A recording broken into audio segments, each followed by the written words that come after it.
Bonsoir et bienvenue sur Europe 1. Nous sommes ensemble pour une nouvelle semaine d'échanges, de partage, grâce à vos témoignages au 39 21. Cette émission est la vôtre. Vous pouvez y aborder tous les sujets qui vous tiennent à cœur, dialoguer entre vous, partager vos expériences, mais aussi me poser toutes les questions qui vous préoccupent en appelant dès maintenant le 39 21. Je vous rappelle que le standard ouvre tous les soirs du lundi au vendredi dès 22h30 et tous les soirs ils sont là pour vous accueillir. Ce soir c'est Quentin et Asiba qui vont vous accueillir chaleureusement.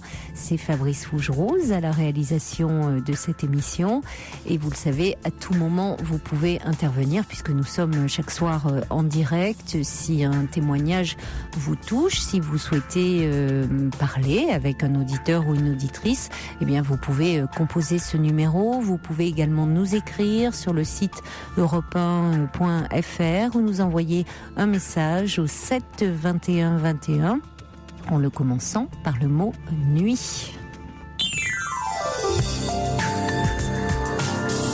Jusqu'à 1h sur Europe 1, Caroline Dublanche.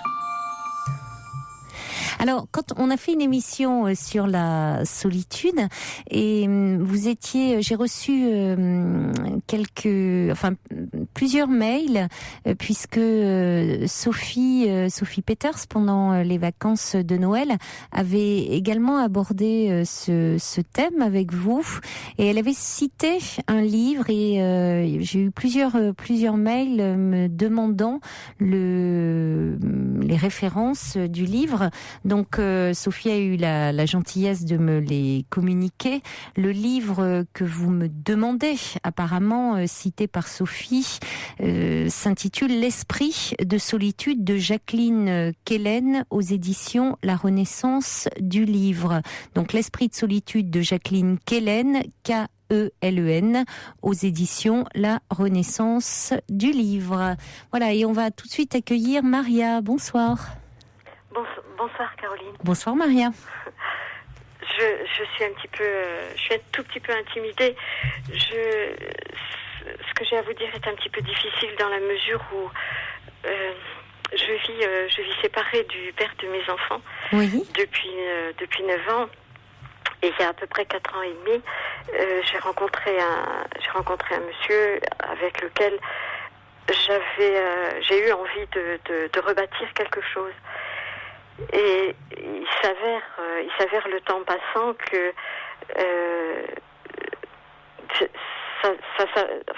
ça me paraît difficile dans la mesure où ce monsieur est veuf, où il a perdu son épouse d'une façon plutôt dramatique et j'ai l'impression que on n'arrive pas à créer quelque chose d'autre que des rencontres successives très agréables et comment est-ce que je pourrais dire c'est une belle relation si vous voulez, oui. Mais se projeter si vous voulez dans l'avenir pour recréer quelque chose, à la limite même un foyer, ça m'est refusé, voilà.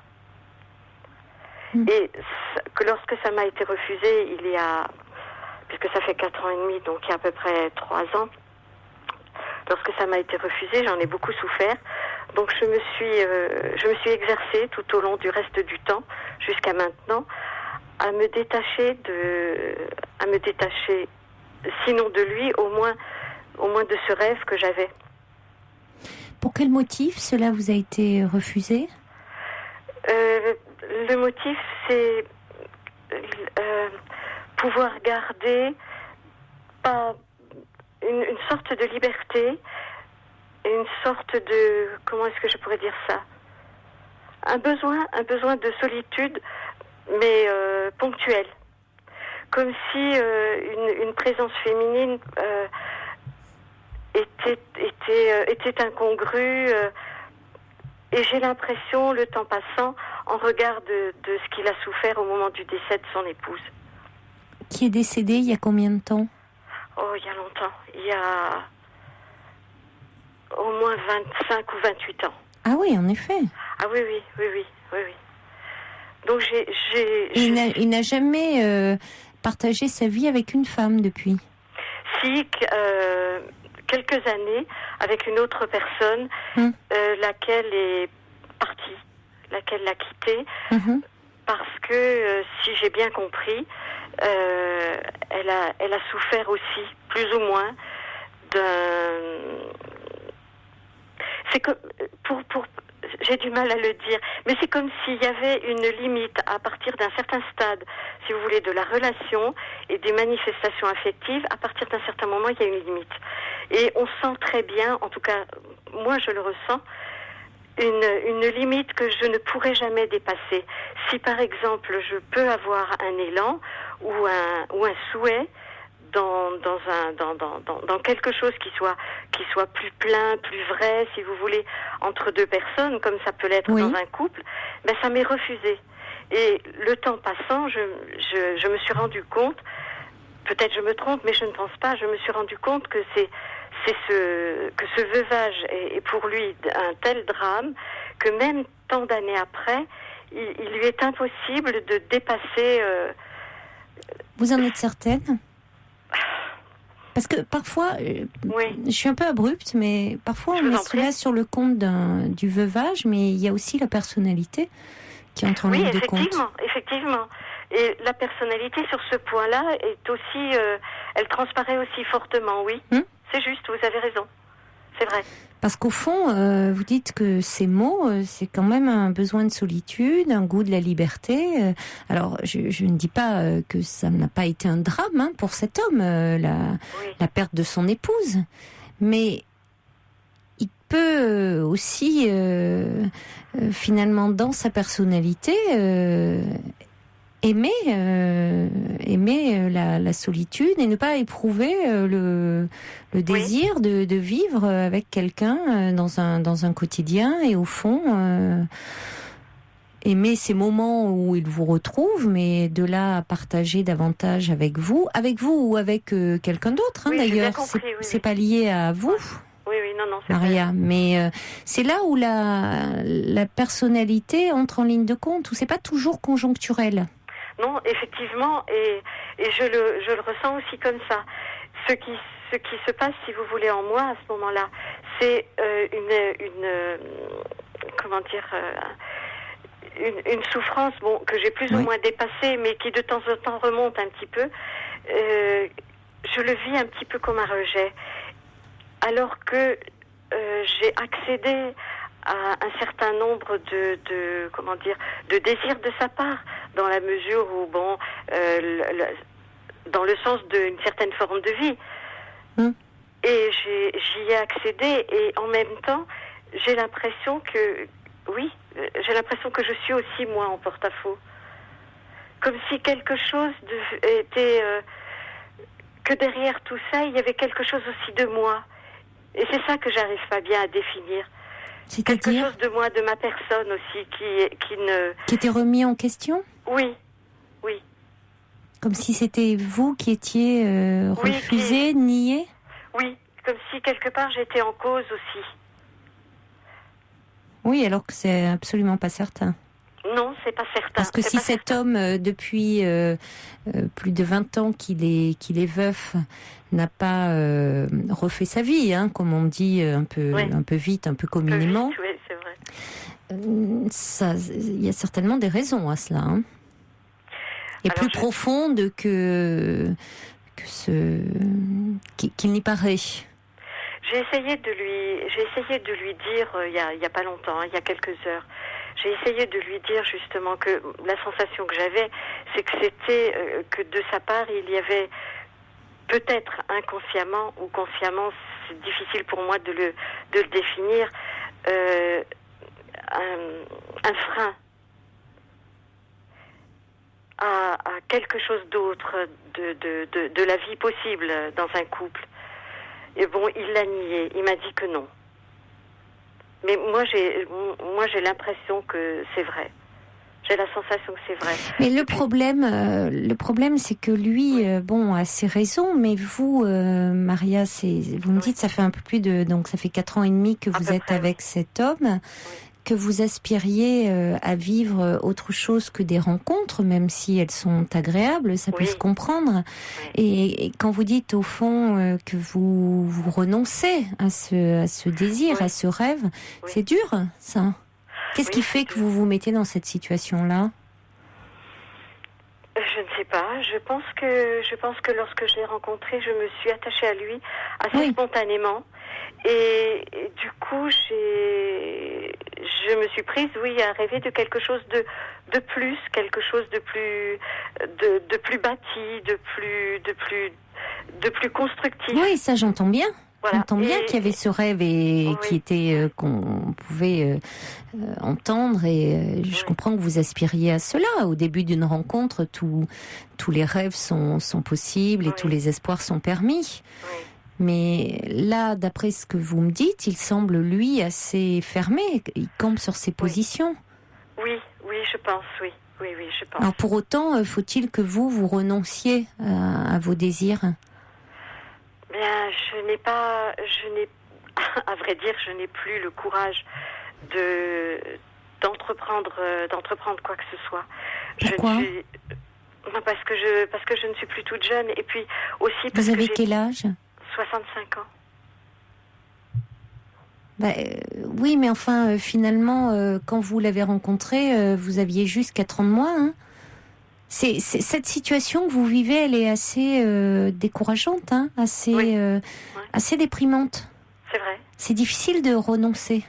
C'est difficile. Oui, ça m'est très très difficile. D'autant plus que la séparation d'avec le père de mes enfants, j'ai été obligée de la faire, j'ai été obligée de la vivre et ça n'a pas été drôle du tout. Et c'est vrai qu'au moment de cette séparation, j'avais un formidable espoir de quelque chose d'autre dans ma vie et là ça s'écroule un petit peu, si vous voulez. Mais en même temps, cet homme est arrivé. Vous voyez que vous aviez un formidable espoir de quelque chose d'autre. Oui. Vous avez rencontré cet homme avec qui vous vivez aussi des moments forts. Des moments, il s'est passé quelque chose de fort entre vous. Maintenant, il est cadenassé, il est verrouillé. Il a pas le désir, lui, de se projeter comme vous auriez envie de vous projeter dans l'avenir. Parce que, au fond, c'est certainement un homme assez solitaire et qui a pris goût à cela, à cette forme de liberté, peut-être il a cette personnalité-là en lui aussi. Bon, et vous êtes plus dans le partage, dans le désir d'être dans un échange plus quotidien avec quelqu'un. Voilà, exactement. Parce que je suis convaincue, peut-être à tort, mais je suis convaincue, si vous voulez, que lorsqu'un couple naît, il peut se cimenter aussi dans le quotidien. Oui, mais vous avez raison. Et ça, je n'arrive pas à lui communiquer. Je me sens complètement démunie face à lui pour lui expliquer ça. Mais c'est pour ça que vous n'allez pas bien aussi, Maria, en ce moment. Ouais. Non, c'est pour ça que ça vous, comment dire, ça vous enlève beaucoup d'énergie. Oui, j'en ai... Alors que au fond, vous sortiez d'une histoire déjà difficile et que malgré tout ça, vous étiez encore porteuse de, vous aviez en vous beaucoup d'espoir, ce qui est plutôt, vous gardiez, vous ne regardiez pas l'avenir avec pessimisme. Non, lorsque je suis partie, je ne le voyais pas avec pessimisme, d'autant plus, j'étais plus ou moins acculée, si vous voulez, à la décision que j'ai prise à ce moment-là, mais j'ai eu une espèce d'élan de vie à ce moment-là, parce que je pense que sinon je me serais supprimée. Donc j'ai eu un élan de vie énorme à ce moment-là qui m'a permis de faire tout ce que j'avais à faire. Ça a été énorme parce que ça s'est situé au moment du décès de mon père et de ma mère en même temps. Donc ça a été très très dur. Mais j'ai eu un élan de vie énorme pour mes enfants. Et là, après, quelques temps après, avec cette rencontre, j'ai cru, j'ai cru, mais à fond, que tout à coup quelque chose allait se défaire et quelque chose d'autre allait renaître. Et puis voilà, c'est pas le cas. Enfin, c'est autre chose. C'est autre chose, mais finalement, il a entravé cet élan vital. Oui, effectivement. Alors, il y a Claire qui envoie un petit message pour dire, mais est-ce que vous ne mettez pas vous-même des freins à vos rêves ? Cet homme n'est-il pas un prétexte ? Bon, en tout cas, je ne sais pas, c'est peut-être un peu... cet homme, en tout cas, vous y êtes attaché, donc vous êtes dans cette relation, et cette relation, elle évolue pas comme vous souhaiteriez qu'elle évolue, donc c'est compliqué pour vous. Mais en tout cas, ça entrave votre élan vital. Oui, ça l'entrave. Donc vous ne pouvez pas bien aller. Non. C'est exact. L'image est belle, oui, bien aller, oui. C'est difficile. Aller de l'avant, en tout cas. Oui, aller de l'avant. Bon, j'ai la grande joie d'être grand-mère depuis 2 ans, de 2 petits-enfants. Donc c'est vrai que ces 2 petits êtres là m'apportent énormément, et c'est une telle joie de vivre chez eux que je ne vais pas employer le mot, mais c'est un peu ça me console quelque part. Mais il n'empêche que j'aurais voulu vraiment bâtir quelque chose. J'en avais vraiment un profond désir. Mais pourquoi en parlez-vous au passé ? Parce que j'ai l'impression que ce ne sera plus possible aujourd'hui. J'ai l'impression que je ne pourrai plus. C'est ça qui me... C'est vrai que ça me chagrine beaucoup. Vous ne pouvez pas avec cet homme ? Non. Ça ne veut pas dire que vous ne pouvez pas. Non, c'est vrai que ça ne veut pas dire... Mais je ne sais pas si j'en aurai encore la force de refaire autre chose. Mais autrement. Vous savez, c'est là, il vous coupe vos ailes, hein. Oui. Donc, on se nourrit aussi, il n'y a rien de plus contagieux que le désir. Et à l'inverse, le manque de désir, le désir au sens large, ça sape tout, hein. Ça, vous voyez, ça racornit, ça rétrécit. Ça rétrécit. Bon. Ouais. Ça rétrécit l'horizon. Tout à fait. Et il y a un autre danger dans tout ça. Je vous parlais à l'instant de mes petits-enfants, c'est que je ne veux pas non plus devenir à cause de tout cela, dépendante de l'affection que me portent ces deux petits tout. Vous voyez, je veux pas être... je les vois relativement souvent. Je m'en occupe de temps en temps. Ils me rendent beaucoup leur affection, surtout l'aînée, la petite fille qui a maintenant 2 ans. Oui. Et je ne veux pas, me servir d'eux, si vous voulez, comme d'un soutien. Ah, mais je comprends, et c'est bien que vous soyez lucide, Maria, parce que c'est un danger, ça. Oui, ça peut être un risque, c'est-à-dire de combler ce manque affectif par cet amour que vous avez, bien compréhensible, de vos petits enfants. C'est merveilleux, hein, parce qu'alors eux, ils sont en plein dans l'élan vital, hein, Totalement. Mais vous avez si vous voulez, ce rôle de grand-mère qui est merveilleux, où il y a beaucoup de choses à transmettre, et ils sont tournés dans la vie, vous le découvrez. Mais vous pourriez mettre totalement en sommeil votre vie de femme. Or, bon, ou alors vous contenter de ce que vous vivez, bon. Et en même temps, il y a encore de belles choses à vivre. Oui, je pense. Et là, il y a quand même un manque. Il y a un manque. Et je pense que c'est une erreur de le faire, ça. Je crois. Je pense que c'est une erreur, et je cherche la force, si vous voulez, soit de transcender cette relation et d'arriver justement à m'en contenter. C'est peut-être pas un joli mot, mais bon. Et en même temps de me dire, mais si tu n'y arrives pas, essaye de recréer autre chose. Mais comment ? Avec quelle force, avec quel désir maintenant? Peut-être.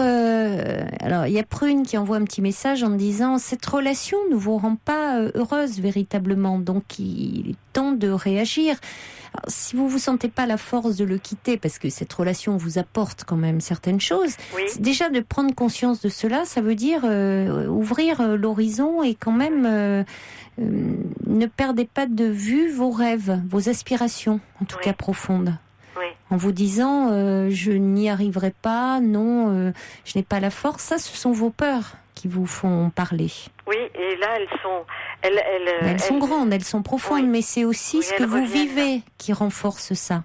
Oui. On va accueillir Karim qui est avec nous au 39-21. Bonsoir Karim. Oui, bonsoir Caroline, bonsoir Maria. Bonsoir Karim. J'entendais votre témoignage, Maria, Oui. et en fait j'avais envie d'intervenir, j'espère que je vais être claire, en fait ça m'a un peu interpellé. Au tout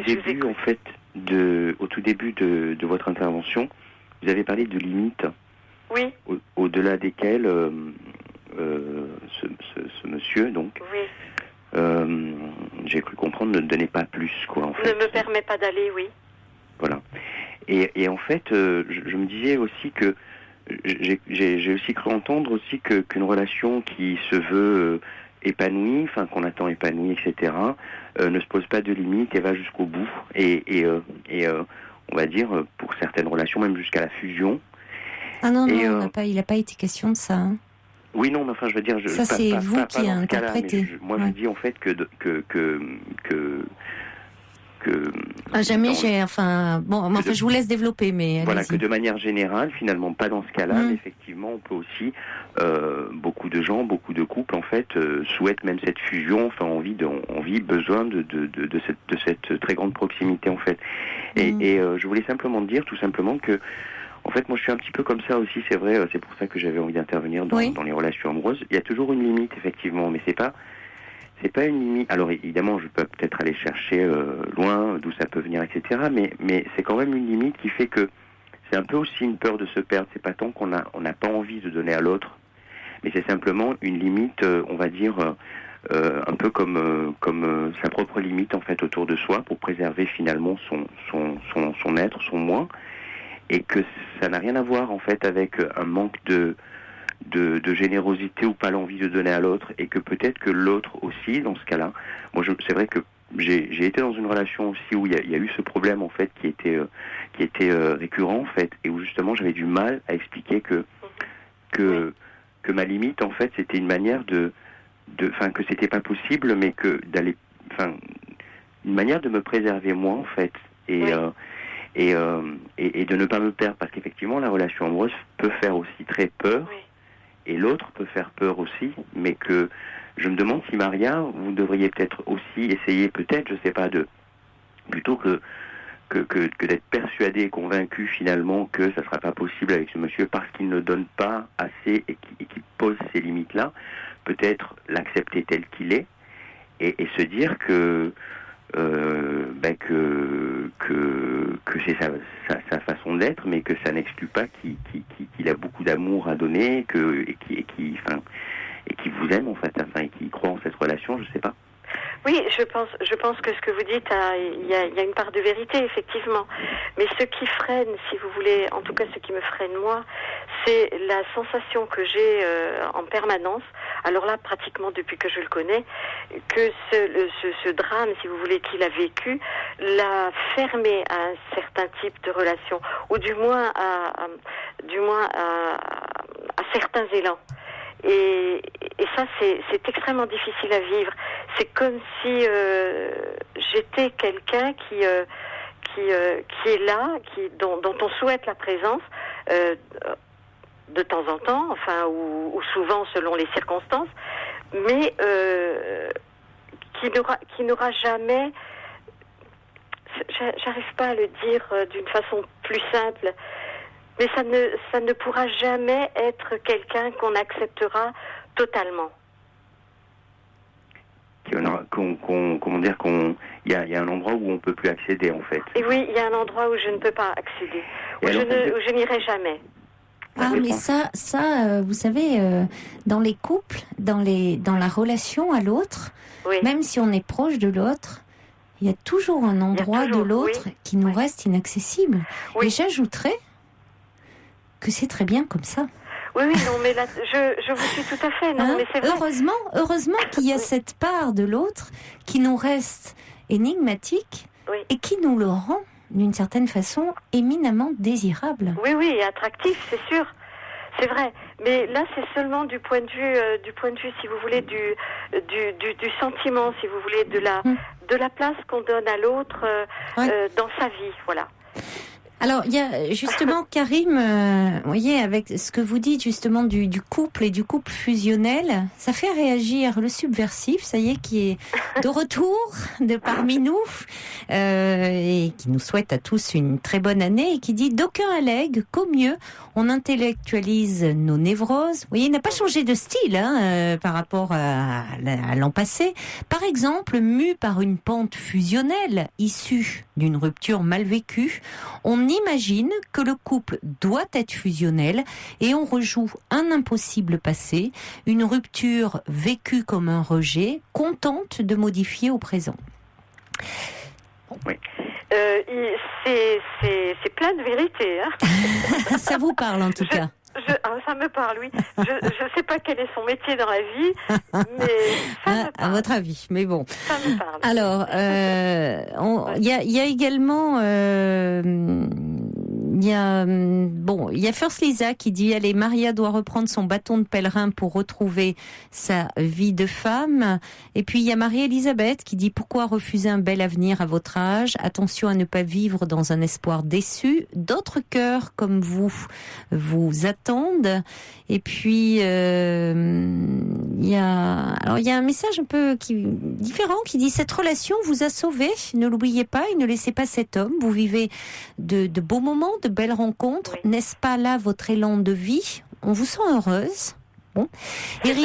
Eridan dit cet homme ressemble à une île sur laquelle vous vous êtes posé. Si vous vous y sentez seul à présent, reprenez votre envol. Vous venez d'un continent qui n'est pas perdu.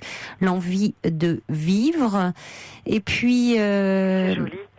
C'est très joliment dit, hein, mais il écrit toujours très très bien. Il y a Cathy qui disait que vous n'avez pas envie vous ne voulez pas renoncer à vous finalement dans cette histoire, et qu'il est important de ne pas obéir à son désir, mais d'écouter le vôtre. Oui. Alors c'est ça, il faut être au clair avec votre propre désir, ce qui est pas qui est pas toujours simple. Hein. On va accueillir également, merci beaucoup en tout cas Karim de votre intervention. C'était important d'avoir votre éclairage. Bonsoir Karim. Et on va accueillir également Brigitte qui est avec nous. Bonsoir Brigitte. Bonsoir. Oui, bonsoir. On vous écoute Brigitte. Oui, alors moi j'ai un petit peu répondu par rapport à... Excusez-moi, j'ai pas retenu vraiment le prénom. C'est Maria. Maria, effectivement, dans tous ces problèmes, donc de l'amour, enfin des rapports qu'elle a avec ce monsieur, des rapports qu'elle a avec ses petits-enfants. Et c'est vrai que elle a beaucoup de difficultés à aussi jouer entre la charnière, entre l'affectif qu'elle peut donner à ses petits-enfants peut-être, et sa nouvelle projection dans une nouvelle vie avec quelqu'un qui lui a ses propres problèmes. C'est compliqué, hein. Oui. Comment va-t-elle faire? C'est compliqué, c'est vrai. Parce que moi, je vais vous dire quelque chose, bon, je ne vais pas vous anecdotique entre guillemets, mais quand mon fils m'a annoncé qu'il allait être papa, et moi, dans ma tête, je me suis dit, mais moi, j'ai pas envie d'être grand-mère, j'ai envie d'être la maîtresse de quelqu'un. Moi, j'ai envie des deux. Bah oui, mais moi, j'ai la petite fille, mais j'ai pas d'amant, mais bon, c'est pas grave. Mais voilà, c'est un petit peu un moment comme ça, charnière de la vie, où on est un peu plus fragile, on voudrait bien réussir à trouver un équilibre un petit peu partout. On essaye de protéger tout le monde, de se protéger aussi. Oui. Et on a tellement envie de vivre autre chose. Oui. Et c'est vrai que moi, je suis seule aussi, hein, depuis 2 ans maintenant, et que j'ai l'impression de mélanger tout. Oui. Et c'est en ça que je voulais vous aider. Enfin, je ne peux pas vous aider, mais je comprends vos questionnements. Voilà, mais merci, c'est important pour moi. C'est important pour moi de l'entendre. Oui, parce que moi j'ai eu quelques petites aventures, ça n'a rien à voir, hein. Et c'est vrai que quand on est comme ça un petit peu en détresse affective féminine, je dirais, hein, de couple, on trouve quelque chose et ça répond pas et on cherche, et en même temps on a quand même la graine des enfants et on est toujours en ambivalence, quoi. Oui, c'est ça, effectivement. Voilà. C'est vraiment ça. Et d'autant plus, si vous voulez, qu'avec ce monsieur qui, je vous dis, au demeurant est très gentil pour moi, est très bon pour moi. Je n'ai pas, de ce côté-là, je n'ai rien à en dire. Mais vous savez, de tout ce qui est du symbolique, par exemple, qu'on peut éventuellement donner à une femme ou offrir à une femme, vous voyez ce que je veux dire, hein, dans ce sont éventuellement les petits objets et tout ça qu'on peut éventuellement, qui sont porteurs justement de quelque chose ou d'un sentiment. Je n'ai rien. Je n'ai rien. Il n'y a jamais eu quoi que ce soit. Il peut y avoir des Noëls. Cette année, c'est le 5e Noël. Il n'y a jamais rien. Et ça, c'est vrai que ça me pose question. Oui, bien sûr. Je me demande si vous voulez... Et vous lui offrez quelque chose ? Oui. Oui. Ah oui, mais d'autant plus. Et oui, c'est pour ça. D'autant plus. Donc vous à Noël ou pour son anniversaire, vous lui faites un présent et vous n'avez rien. Je lui fais un présent, un repas, quelque chose qui marque. Comment réagit-il quand vous lui faites un présent ? Mais il est content, il me remercie, il me dit qu'il est touché du cadeau. Il se rend compte que c'est un cadeau qui a été pensé, qui a été choisi pour lui. Oui, vous avez réfléchi. Enfin, il y a une attention derrière. C'est pas en dernière minute. Non, c'est pas vraiment la boîte de chocolat. Oui, je comprends. Voilà, non. Et lui, il n'y a rien. Non, il pense, si vous voulez, comme je suis quelqu'un qui suis profondément une littéraire, il pense souvent à des livres, il pense souvent à des choses comme ça. Bon, c'est un beau... les livres, c'est un beau cadeau, mais c'est jamais, si vous voulez, quelque chose, par exemple, quelque chose que je puisse porter. Oui, je comprends. Il y a quelque chose d'intime dans le fait de porter qu'il vous aurait offert. Oui, il y a un rapport intime. Voilà, ça non. Et c'est ça qui m'a fait drôle, si vous voulez. C'est là où je commençais à me poser beaucoup de questions. Je me suis dit, mais pourquoi il y a des gestes, il y a rarement des mots par contre, parce que c'est quelqu'un qui est extrêmement pudique et qui se livre pas beaucoup, mais qui a été élevé comme ça. Donc c'est quelque chose que je peux comprendre. Oui, même ça, si il ça peut me avoir manque. du mal. Oui. C'est quelque chose que je peux comprendre. Mais dans la symbolique, si vous voulez, d'un homme vis-à-vis d'une femme, il n'y a rien. Mais c'est-à-dire qu'il n'y a pas cette réciprocité, c'est ça qui est ennuyeux surtout. Oui. C'est toujours pareil. De temps en temps, ça fait un peu mal au cœur parce que on attend un petit peu, malgré soi, on attend. On attend quelque chose de comme ça et non, ça ne vient pas. Mais c'est pour ça qu'il est important. Et puis par rapport aussi, on parlait quand même on a parlé ces jours-ci de solitude par rapport à votre désir aussi de partage. Oui. Dans ce type de relation, vous dites « Oh non, je me sens aujourd'hui, étant donné mon âge, plus à même de me projeter. » Mais si, au contraire, projetez-vous dans l'avenir. Parce que dans ces moments que vous offre cet homme, oui, mais dans l'avenir... Oui. C'est ça aussi, c'est important parce que, pardonnez-moi de vous le dire aussi de cette façon-là, mais que vous réserve l'avenir avec cet homme ? Je ne sais pas. Parce que des moments, c'est très beau des moments, mais est-ce que ça vous condamne, entre guillemets, à être comme ça, seul ? Voilà, c'est ça. Et donc il faut y penser, parce que c'est maintenant qu'il faut y penser. Oui, et c'est aussi ce choix, si vous voulez, que je dois faire. Je l'avais un tout petit peu mis de côté quand mes petits-enfants sont nés, parce que ils sont nés coup sur coup, et ça a été un grand bonheur, et ma fille a eu besoin de moi, donc j'ai été présente et j'ai pu faire un certain nombre de choses. Mais je ne peux pas baser ma vie non plus là-dessus. Non. J'ai de la chance, je travaille encore dans un travail que j'aime énormément. Même si c'est pas à temps complet, ça me comble. Mais je ne peux pas... Je suis seule quand même quand je rentre le soir. Pas toujours, mais souvent. Quand même, oui. Oui, donc pour le moment, vous avez un travail qui vous comble, vous avez votre fille, vos petits-enfants, voilà, vous avez cet homme qui est dans votre vie, mais il faut y penser et pas vous voiler la face. Donc c'est important d'en parler, il y a pas d'urgence, mais il faut penser à vous. Et comme dit Karina qui envoie un petit mail... qui dit « Je pense que Maria a peur d'une déception de plus, peur de réinvestir finalement quelqu'un. Oui. Mais bon courage, bonne chance à elle, parce qu'elle a l'air beaucoup plus forte qu'elle ne le croit. » Et puis Sylvie qui dit une relation pour être viable doit être égalitaire. Les différences enrichissent, mais les décalages tuent la relation. Dans une relation, on est trois, ne jamais l'oublier, soit l'autre et la relation. Et oui, donc à un moment, parfois, il faut l'interroger, cette relation. Oui, mais alors, pour en revenir... Et une petite chose, on va conclure après. Ouais, très très vite. C'est qu'effectivement, c'est toujours une ambivalence de se relancer dans une autre aventure quand on a encore les enfants. Et je reviens toujours à ça, parce que je suis encore peut-être trop proche encore de mes enfants, mais qui sont loin. Il y en a un qui est au Québec, l'autre qui est dans le sud de la France. Et que c'est un peu un noyau, et se relancer dans les autres aventures. Et recréer, se redonner une autre personnalité, quand on n'a pas encore peut-être tout à fait effacé l'autre. Même si on reste... je veux dire, personnellement, on reste intégralement la même chose. Et se reprojeter, se redonner l'image à un autre, sans oublier. On a du mal à oublier les souvenirs, quoi. Et peut-être que ce monsieur a aussi eu du mal à oublier les souvenirs. Oui. Par rapport au cadeau, on a un message qui dit ce monsieur a peut-être peur de se tromper en faisant un cadeau personnel. Oui, mais en même temps, au bout de 4 ans et demi de relation, si on fait pas de cadeau personnel, ça pose question. Oui.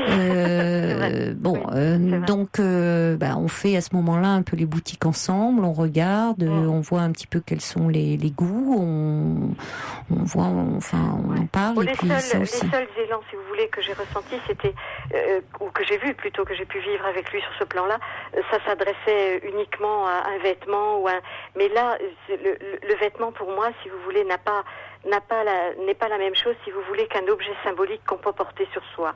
Chose alors les vêtements, les hommes sont pas très à l'aise avec les vêtements, mais c'est vrai que ça peut être ça peut être quelque chose qu'on peut porter, ça peut être un petit bijou, même qui n'a pas une valeur. Il s'agit pas d'une rivière de diamants. Hein, non, c'est quelque chose même qui n'a pas de valeur, enfin un truc de pacotille. Mais c'est simplement la valeur symbolique et affective qu'on y met. Quelque chose qu'on met autour du cou, quelque chose qu'on met au doigt. Je suis d'accord avec vous. Ouais. Voilà, c'est tout. Bon, mais écoutez, c'est important d'y réfléchir quand même pour vous ne pas vous perdre trop de vue dans cette histoire. Voilà. Et merci. Donc, ce que je voulais dire à Maria, c'est que. Merci. Allez Brigitte, il faut conclure là. Je veux dire que j'ai un peu le même problème que Maria, je me perds un peu de vue en ce moment. Mais alors, c'est valable aussi pour vous, Brigitte, hein? Ne vous perdez. C'est pour ça que je prends aussi beaucoup de leçons en vous appelant. D'accord. Il faut justement réfléchir et penser un peu. J'avance, mais non, il y a des moments qui sont extrêmement douloureux et des décisions à prendre qui sont pas faciles. Eh oui. Bon courage et bonne chance à vous deux alors. En tout cas, je vous remercie infiniment. Au revoir. Bonsoir. Tous mes vœux à vous. Allez, on va gagner les filles. Merci. Jean-Louis Aubert, demain sera parfait. Eridan nous envoie un petit message en disant « Le témoignage de Maria nous montre que même s'il n'est pas obligé d'être constant, un amour vécu par instant effiloche un cœur. » Et on accueille maintenant Walter. Bonsoir Walter. Bonsoir Caroline. Bonsoir. Vous allez bien? Ça va bien, merci, et vous? Je vous souhaite une bonne... Très bien, écoutez, impeccable. Je vous souhaite une bonne année déjà. Merci, à vous aussi. À toute votre équipe. Belle et heureuse année. Oui, mais l'année est toujours belle, on va dire. C'est vrai? Ça fait plaisir à entendre. Écoutez, la vie, elle est belle, hein. Pourquoi? Tout est beau. On va voir les choses comme ça. Alors surtout que vous allez, elle commence bien. Je crois que vous nous appelez vous allez passer un concours Oui, mais mes employeurs m'offrent une formation, donc je prends, on va dire, c'est une formation d'AMP. Qu'est-ce que c'est? Donc aide médico-psychologique. Oui, ça consiste en quoi? Alors cette formation consiste pour les handicapés très lourds, donc de l'enfant à l'adulte. Oui. Donc déjà je suis aide-soignant à domicile, donc celle-ci c'est un complément, on va dire. Oui, et malgré un métier difficile quand même, vous avez un dynamisme, une gaieté dans la voix qui fait plaisir à entendre. Et souvent, j'ai l'occasion de lire vos mails à l'antenne et on sent beaucoup d'énergie. On sent que vous aimez ce que vous faites. Oui, tout simplement. Voilà, c'est aimer. Tout simplement, ça résume le travail qu'on fait à domicile. On aime les gens. Il faut les aimer de toute façon. C'est indispensable pour faire ce métier. Ouais. Donc c'est vrai que je témoigne en même temps pour ce travail, mais c'est vrai que sur Facebook plutôt, il y a une chaîne qui s'est faite. Ah, vous faites encore mieux que moi, Facebook. Ah oui. J'aurais pas osé la faire, celle-là. Non, mais en plus, c'est vrai. J'en ai trouvé un qui parle encore moins bien anglais que moi. Oui, je parle très mal anglais. Facebook. Oui. Hein, Pourtant, avec je me suis entraîné l'accent. avant de commencer l'émission. Ouais. Vous êtes de quelle région, Walter? Je suis de la Drôme, vers Montélimar, entre Montélimar et Grenoble. Eh oui, ça s'entend un peu. Ah bon, on dirait pas. Là, tous les accros de Facebook sont à l'écoute. Donc tout ce qui est Olivier, le célèbre. Olivier le patrouilleur. Et oui, avec qui je discute régulièrement, encore ce matin, vous voyez. Oui. Donc il y a une chaîne qui s'est faite autour de votre émission, une chaîne de solidarité, d'amitié qui est superbe. J'ai eu un message là des amis de Facebook justement me disant que Dominique, notre ami Dominique Suisse, avait un petit coup de mou en ce moment. Alors je lui envoie toutes mes amitiés s'il est à l'écoute, et puis qu'il n'hésite pas à appeler parce qu'il sera toujours le bienvenu dans cette émission, et parce qu'il nous enchante toujours par sa bonne humeur, même si la première fois qu'il avait appelé justement il se posait un peu des questions sur sa timidité vis-à-vis des femmes, donc qu'il sache qu'il sera toujours là, enfin qu'on sera toujours là s'il a besoin de parler. On en parlait encore ce soir en conversation simultanée là sur Facebook. Donc c'est vrai qu'on discute de nos vies, on va dire, on échange beaucoup et c'est très intéressant. Oui. Voilà, donc on rompt la solitude, on va dire. Certaines personnes sont seules, donc on arrive à partager plein de choses, de belles choses, et puis de choses plus difficiles. Oui. Comme tout ce qui est des fêtes de Noël, la solitude et tout ça, quoi, dans le quotidien, qui est pas toujours facile, quoi. Oui, vous aviez envoyé un mail à cette occasion pour avoir une pensée justement pour ceux qui étaient seuls, en disant que vous connaissiez bien, puisque vous, en allant comme ça dans les familles, eh bien, vous la touchiez de près, cette solitude, puisque vous intervenez directement, vous faites les soins à domicile. Oui, ça a été un choix. J'ai commencé en maison de retraite, et puis je me suis lassée, on va dire. C'était les mêmes gestes quotidiens, les mêmes heures au même moment, et je me suis vite lassée. Et puis j'ai eu la chance qu'on m'ait contacté pour un poste à domicile, donc qui est un petit peu loin de chez moi, mais bon, c'est pas très grave, on va dire.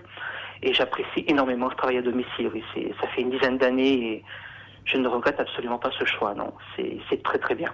Qu'est-ce qui est différent dans le travail à domicile, dans ce lien comme ça très particulier qu'on instaure avec les gens?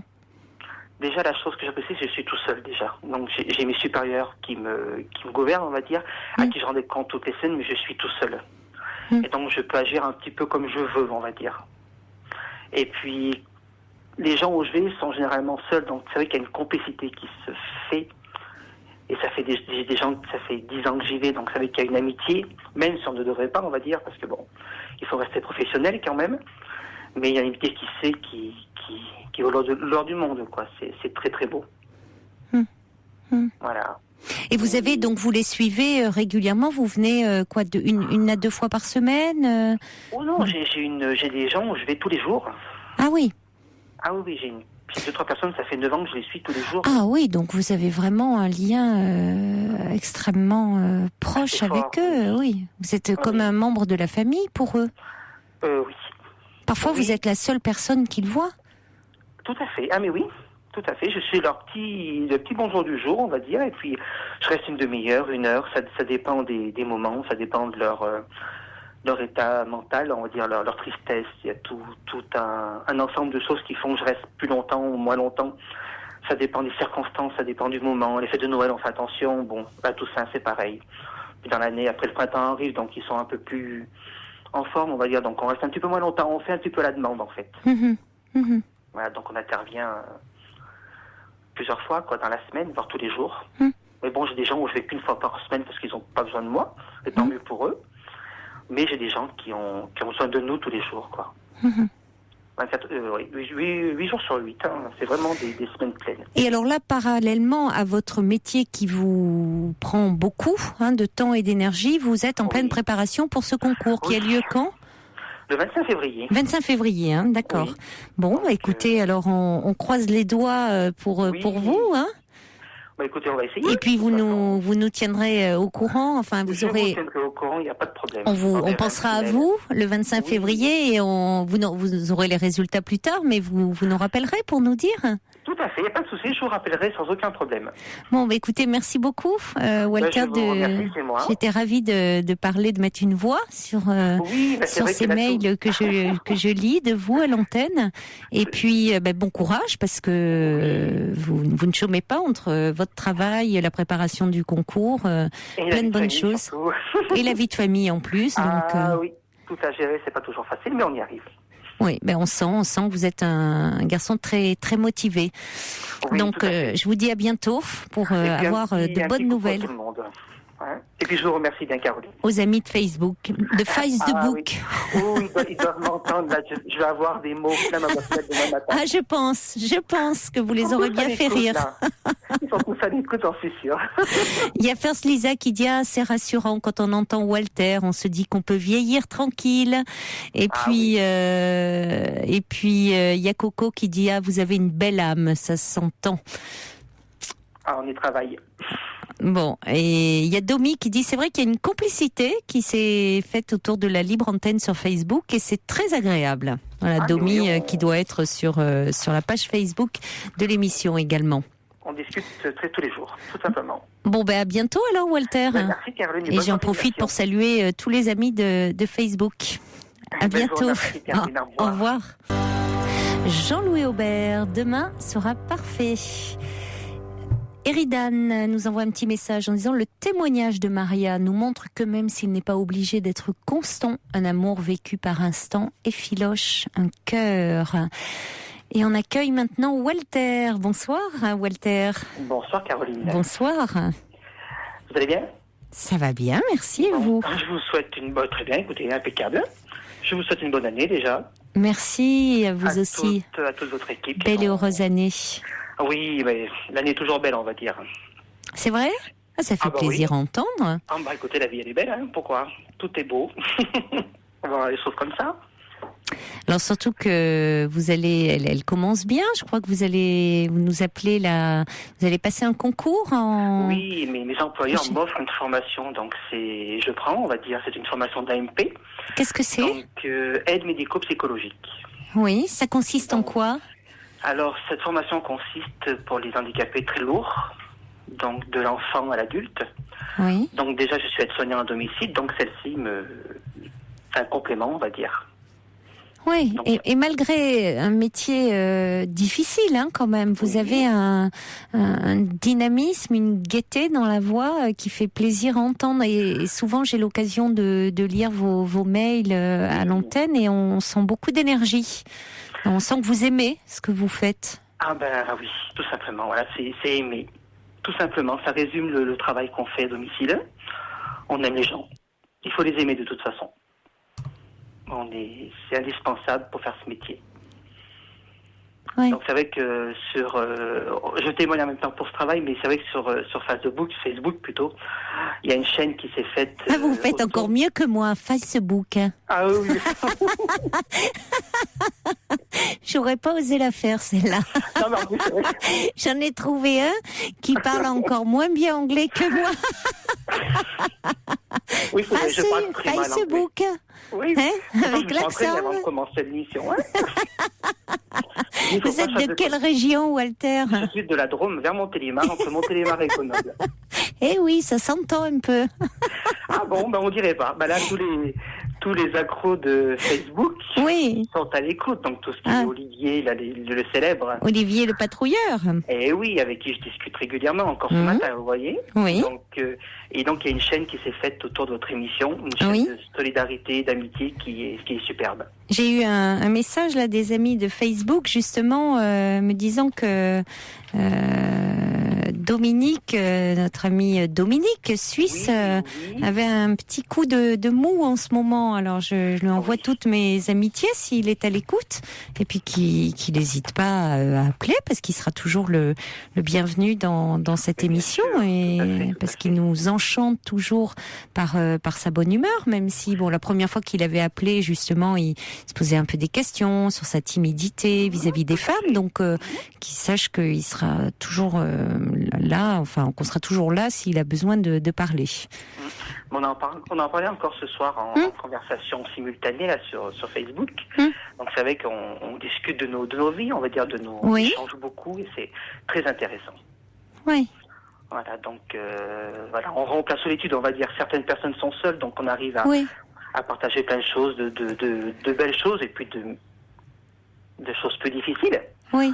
Comme tout ce qui est les fêtes de Noël, la solitude et tout ça, quoi, donc le quotidien qui est pas toujours facile, quoi. Oui, vous aviez envoyé un mail à cette occasion pour avoir une pensée justement pour ceux qui étaient seuls, en disant que vous connaissiez bien, puisque vous, en allant comme ça dans les familles, eh bien vous la touchiez de près, cette solitude, puisque vous intervenez directement, vous faites les soins à domicile. Oui, ça a été un choix.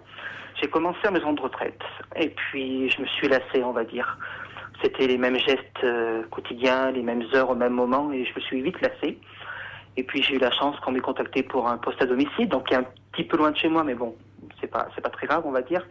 Et j'apprécie énormément ce travail à domicile. Oui, ça fait une dizaine d'années et je ne regrette absolument pas ce choix, non. C'est très très bien. Qu'est-ce qui est différent dans le travail à domicile, dans ce lien comme ça très particulier qu'on instaure avec les gens? Déjà, la chose que j'apprécie, c'est que je suis tout seul déjà. Donc j'ai mes supérieurs qui me gouvernent, on va dire, à qui je rends des comptes toutes les semaines, mais je suis tout seul. Et donc je peux agir un petit peu comme je veux, on va dire. Et puis les gens où je vais sont généralement seuls, donc c'est vrai qu'il y a une complicité qui se fait. Et ça fait des gens, ça fait 10 ans que j'y vais, donc ça veut dire qu'il y a une amitié, même si on ne devrait pas, on va dire, parce que bon, il faut rester professionnel quand même. Mais il y a une amitié qui se fait, qui est au l'or du monde, quoi. C'est très très beau. Voilà. Et vous avez donc, vous les suivez régulièrement, vous venez une à deux fois par semaine Oh non, j'ai des gens où je vais tous les jours. Ah oui. Ah oui, j'ai 2-3 personnes, ça fait 9 ans que je les suis tous les jours. Ah oui, donc vous avez vraiment un lien extrêmement proche avec eux, oui. Vous êtes comme un membre de la famille pour eux. Oui. Parfois, vous êtes la seule personne qu'ils voient. Tout à fait. Ah mais oui, tout à fait. Je suis le petit bonjour du jour, on va dire, et puis je reste une demi-heure, 1 heure. Ça dépend des moments, ça dépend de leur état mental, on va dire leur tristesse. Il y a tout un ensemble de choses qui font que je reste plus longtemps ou moins longtemps. Ça dépend des circonstances, ça dépend du moment. Les fêtes de Noël, on fait attention. Bon, là, Toussaint, c'est pareil.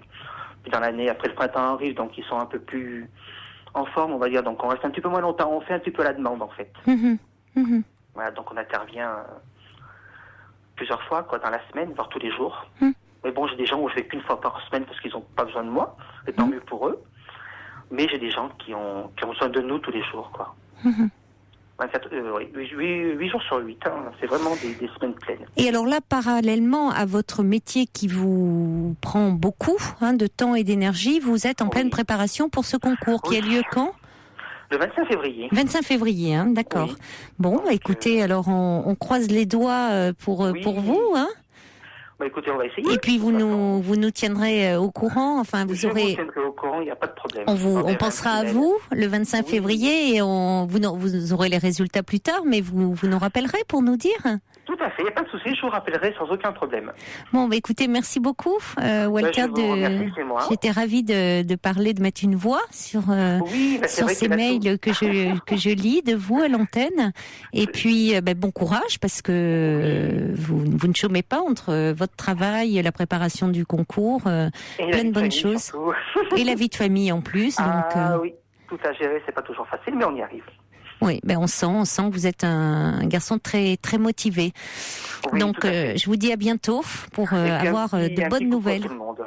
Ouais. Et puis je vous remercie bien, Caroline. Aux amis de Facebook, de Facebook. Ah, oui. Oh, ils doivent m'entendre. Là, je vais avoir des mots plein dans ma boîte demain matin. Ah, je pense que vous les aurez bien fait rire. Là. Ils sont tous à l'écoute, j'en suis sûre. Il y a First Lisa qui dit c'est rassurant quand on entend Walter, on se dit qu'on peut vieillir tranquille. Et puis il y a Coco qui dit vous avez une belle âme, ça s'entend.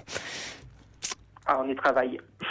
Bon, et il y a Domi qui dit c'est vrai qu'il y a une complicité qui s'est faite autour de la libre antenne sur Facebook et c'est très agréable. Voilà, Domi qui doit être sur la page Facebook de l'émission également. On discute tous les jours, tout simplement. Bon, à bientôt alors, Walter. Merci, Caroline. Et j'en profite pour saluer tous les amis de Facebook. À bientôt. Merci, Caroline, au revoir.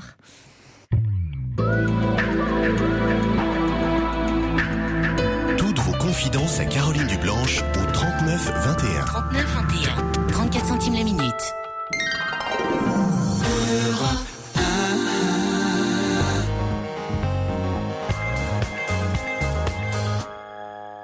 Kerenan, my name is Trouble. Bonsoir Julien. Bonsoir Caroline. Bonsoir. Bonsoir. Tous mes vœux pour cette année 2011. Merci Julien, très belle année à vous. Je suis un peu intimidée et en fait je vous ai envoyé un mail aujourd'hui. Oui. C'est un peu compliqué à expliquer, mais en tout cas, dans l'état actuel des choses, j'ai un peu de manque de confiance en moi. Et c'est par rapport à des faits qui se sont déroulés il y a 10 ans, en fait. Oui, donc il y a 10 ans, vous aviez 13 ans. Voilà, c'est ça. J'avais 13 ans. Et en fait, je manque de confiance actuellement. Et de l'âge de 13 ans jusqu'à maintenant, j'avais comme éludé un peu ce que j'avais subi. En fait, j'ai été abusée par un oncle. Oui. Et en fait, j'ai fait mes études, j'ai poursuivi mes études, classiquement, tout ce qui est plus. J'ai un petit peu mis de côté, ce qui est arrivé. C'est-à-dire que à ce moment-là, rien n'a filtré, vous n'en avez parlé à personne. Voilà, c'est ça. J'en ai parlé à personne. Ça s'est produit une fois ou à plusieurs reprises? Ça s'est produit à plusieurs reprises sur environ 2 ans. Et à plusieurs reprises effectivement. Et cet oncle, si je peux l'appeler encore comme ça, c'est quelqu'un de. Oui, c'est véritablement un oncle. C'est un oncle. C'était un frère de. Pardon. Le beau-frère de ma mère. D'accord. Oui. Donc, Et en fait, maintenant il est incarcéré. Oui. Donc vous avez porté plainte quand? J'ai porté plainte à l'âge, juste à l'âge de 13 ans en fait. Et c'était pas évident de se confronter de dire ce qui est arrivé à des gendarmes, tout ça. Mais donc vous avez fini par en parler? J'ai fini par en parler, voilà. Mais il y a juste mes Parce que vous me dites que ça s'est déroulé pendant 2 ans. Voilà. Ça s'est produit, vous dites, ça a duré entre 13 et 15 ans, donc... Non, ça a duré jusqu'à l'âge de 13 ans environ. Ah, donc ça avait commencé plus tôt. Voilà, ça avait Oui, c'est ça, entre 11 et 13 ans. Mhm. Voilà, entre 11 et 13 ans. Et, et en fait, il y a juste mes parents qui sont au courant et mes frères ne sont pas au courant, en fait. Comment ça? C'est-à-dire que on en a parlé avec mes parents. Oui. Pour aller déporter. On va continuer à en parler, Julien. Je suis désolée, mais il y a une interruption le temps du journal. Vous connaissez l'émission, c'est un journal. Oui. Donc surtout ne raccrochez pas. D'accord. Et on se retrouve dans quelques minutes.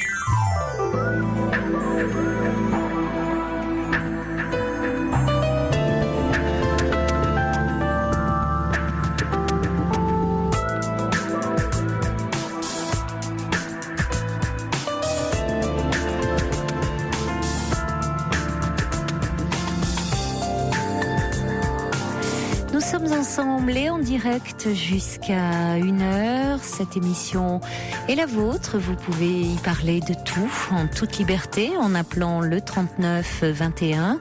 Vous pouvez aussi m'écrire sur le site europe1.fr. C'est ce qu'a fait Fonzi, Angelo, qui voulait revenir sur le témoignage de Walter, qui est aide-soignant auprès de personnes handicapées, aide-soignant à domicile. Fonzi dit: cet homme a beaucoup d'amour envers les autres et son témoignage m'a fait chaud au cœur. Guy également nous a envoyé lui un message au 7 21 21. Vous voulez commencer en indiquant le mot nuit. Et il dit: quel courage, bravo à vous. Vous êtes le Saint-Martin des pauvres gens en détresse. Continuez et bonne chance pour vos examens. Le subversif dit: il faut bien être un maître dans l'art de l'autosuggestion comme notre bienheureux Walter de Montélimar pour œuvrer sur tous ces fronts. C'est de bon augure pour le concours. Et puis un message signé Emma qui dit: juste un petit message de solidarité pour les hommes qui se sentent un peu perdus en apprenant qu'ils doivent offrir quelque chose qui se porte à une femme pour faire un cadeau personnel. Ça, c'était suite au témoignage de Maria. En fait, je suis une femme et ça ne m'avait jamais traversé l'esprit, même si je comprends le raisonnement a posteriori. Pauvres hommes, nous dit cette auditrice. Et puis Romuald dit: Facebook peut aussi aller aux ondes se voir déformé en Facebook, ce qu'il tend parfois à être malgré lui. C'est QFD.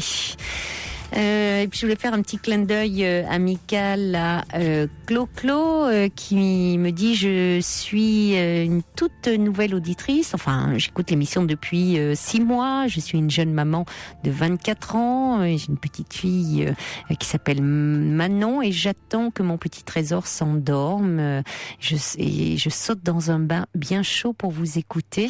J'aimerais tellement vous appeler mais la peur m'en empêche, alors j'embrasse quand même tous les auditeurs et toutes les mamans, nous dit cette jeune femme. Écoutez, j'espère qu'un jour vous allez surmonter votre peur et appeler le 39 21 parce que vous allez voir, c'est peut-être impressionnant les premières minutes et puis après on se sent en famille. Allez, nous allons retrouver tout de suite Julien.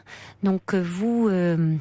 Julien, vous nous expliquiez juste avant le journal que donc vous avez aujourd'hui 23 ans, qu'il y a 10 ans, vous avez été abusé par votre oncle. Ça s'est passé entre l'âge de 11 et 13 ans. Votre oncle a été incarcéré, il y a eu un procès, mais vous nous disiez que vos frères n'ont pas été informés, c'est-à-dire ils étaient plus petits que vous? Voilà, ils étaient plus petits que moi et donc du coup c'est le fait de ne pas leur dire, c'est pour les protéger en fait, enfin les protéger par rapport à cet événement en fait. Ils avaient quel âge eux, au moment des faits, du procès? Alors mon deuxième frère avait 11 ans et mon dernier frère avait 8 ans. Donc, oui, mais c'était... comment, enfin, ils ont quand même dû, dans ce climat, entendre, ressentir beaucoup de choses. Enfin, ça paraît fou qu'on ait pu leur cacher cela, voilà, qu'il y ait un tel secret. Parce que là, pour le coup, on est dans un secret de famille. C'est un secret de famille et justement, enfin, j'aimerais vraiment pouvoir franchir le pas, pouvoir leur en parler.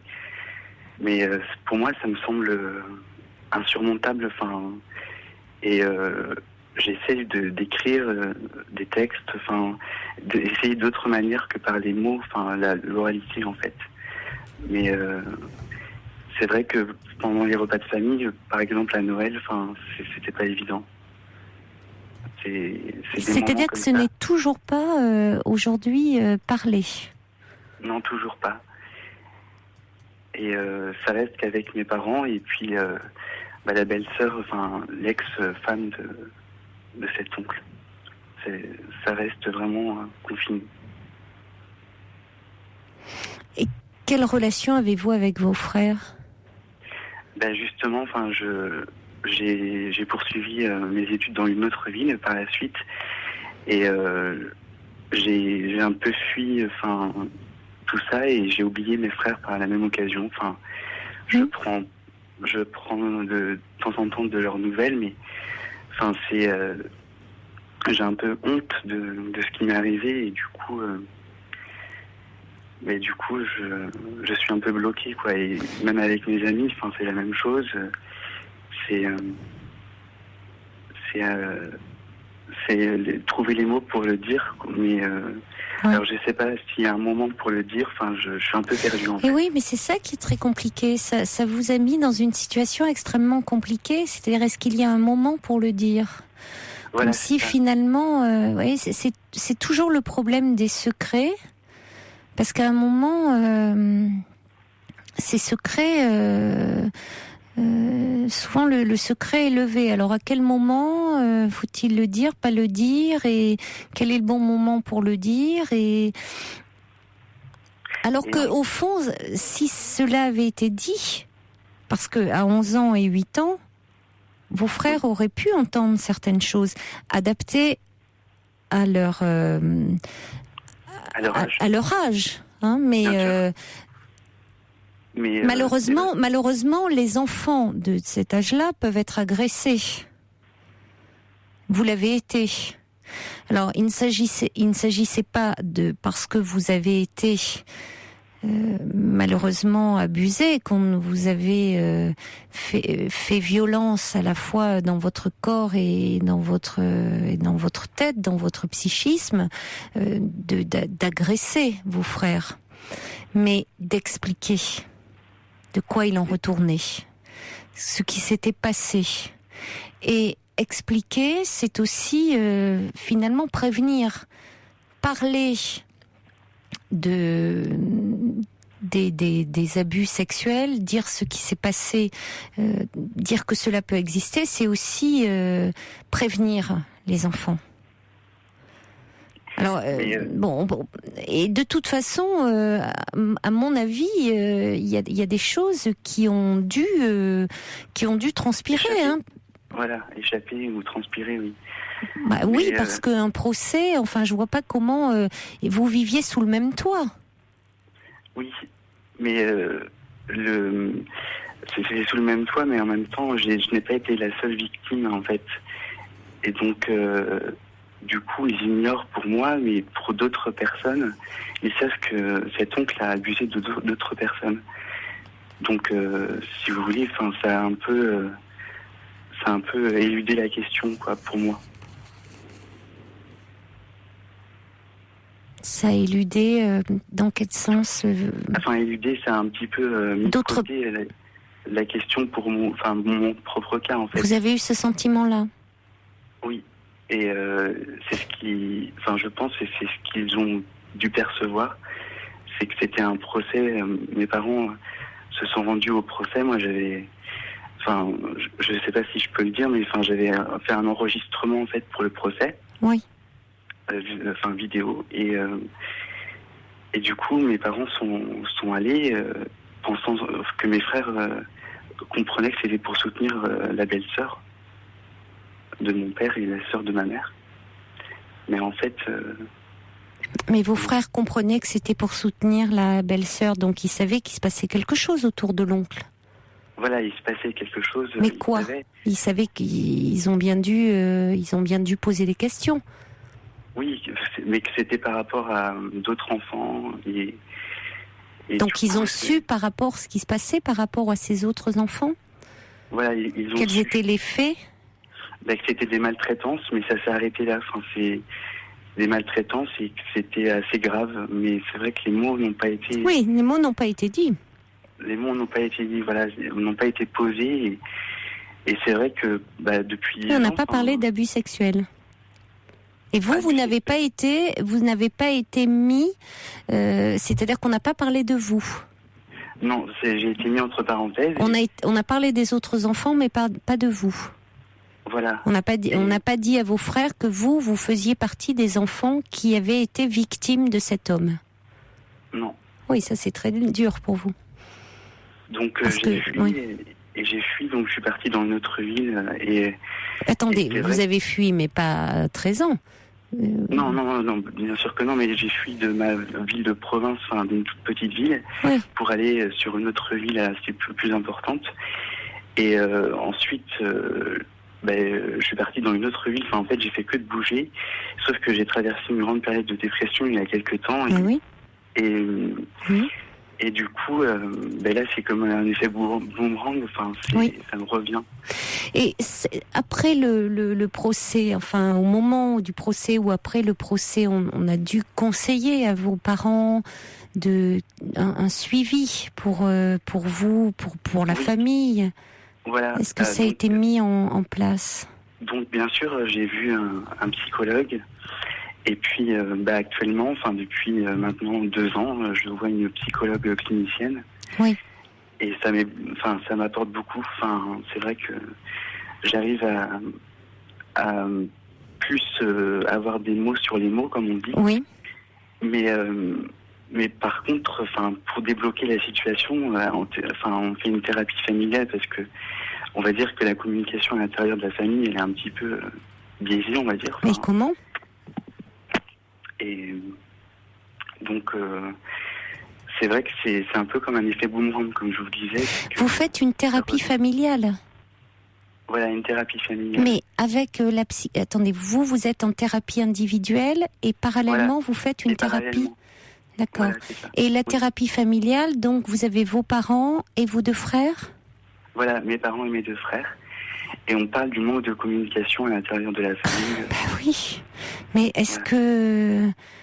Mais... Et alors, est-ce qu'à un moment... Oui, pour le moment, vous n'abordez pas encore cela? Non, je l'aborde pas. Par contre, c'est vrai que j'explique pourquoi je suis partie du foyer assez tôt, pourquoi... Mais et comment vous le dites? Je dis que c'est... Par rapport à mon activité maintenant, c'était important, c'était une vocation, mais par contre, j'arrive pas à expliquer pourquoi, la vraie raison. Vous avez peur encore pour le moment, vous n'êtes pas prêt. Oui. J'ai l'impression que je suis pas assez bien construit entre guillemets. Oui. Bon, il faut respecter cela pour le moment, Julien. C'est que vous n'êtes pas encore prêt et il faut le respecter, avancer à votre rythme. Voilà, mais ce que je voulais vous demander, c'est par rapport à... Est-ce que l'oralité est forcément le meilleur moyen pour dire les choses, ou si on peut passer par d'autres... par les textes, écrire des textes, je sais pas, ou est-ce qu'il y a, je sais pas, des personnes aussi, par exemple comme les thérapeutes qui peuvent nous stimuler par rapport à la parole, parce que c'est vrai que nous sommes dans une famille où la parole n'est pas forcément... Vous voudriez écrire quelque chose à un des thérapeutes familiaux?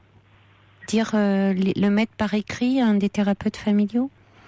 Voilà, et puis après, je sais pas comment on pourrait en parler. Eux ne sont pas au courant, les thérapeutes familiaux? Non, non plus. Non. Et vos parents ne leur ont pas parlé non plus? Non, c'est vrai que ça reste très sclérosé, c'est un peu pesant. Qu'en pense la psychologue qui vous suit, qui elle vous connaît bien par rapport au travail que vous faites avec elle depuis 2 ans? Vous l'avez évoqué avec elle, cette possibilité? Oui, je l'ai évoqué et c'est vrai que on parle aussi de ma tendance un peu mélancolique, on va dire. Et c'est vrai qu'elle me dit que il faut pas tout contrôler, tout verrouiller, il faut lâcher un petit peu du lest. Oui. J'ai une tendance à tout contrôler en fait, par rapport à cette histoire et c'est vrai que ce secret devient de plus en plus pesant. Oui.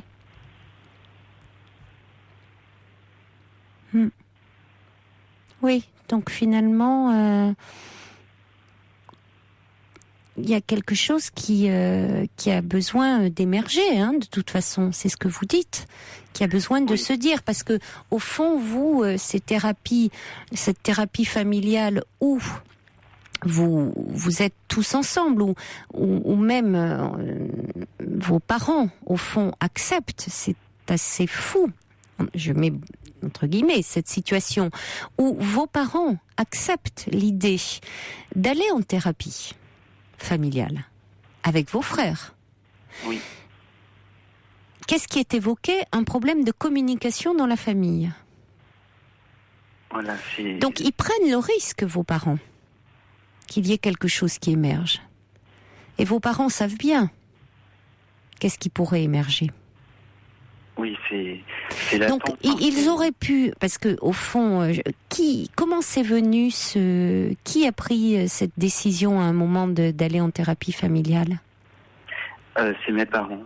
C'est mes parents par rapport à la situation où vraiment c'était on se croisait mais on ne parlait pas. Enfin, c'était. Mais c'est plus par rapport à votre. Mais c'est par rapport à mon parcours aussi. À votre mal-être au fond.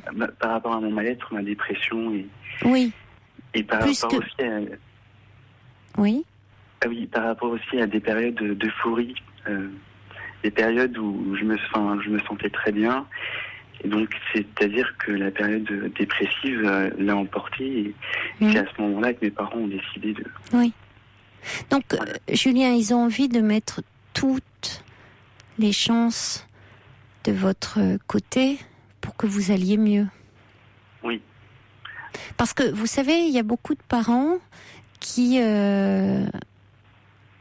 n'iraient pas, qui ne prendraient pas cette initiative. Parce qu'ils auraient trop peur. Une thérapie familiale, une thérapie tout court, ça fait encore peur à beaucoup de gens. Hein.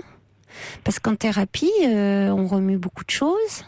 Ça peut fragiliser dans les premiers temps. C'est tout d'un coup se mettre à nu, être vulnérable. Et puis amener toute la famille en thérapie. C'est pas facile. Donc vos parents, ils doivent être très malheureux, eux aussi. Vous l'êtes, vous, malheureux, Julien, évidemment. Et vos parents aussi doivent être très malheureux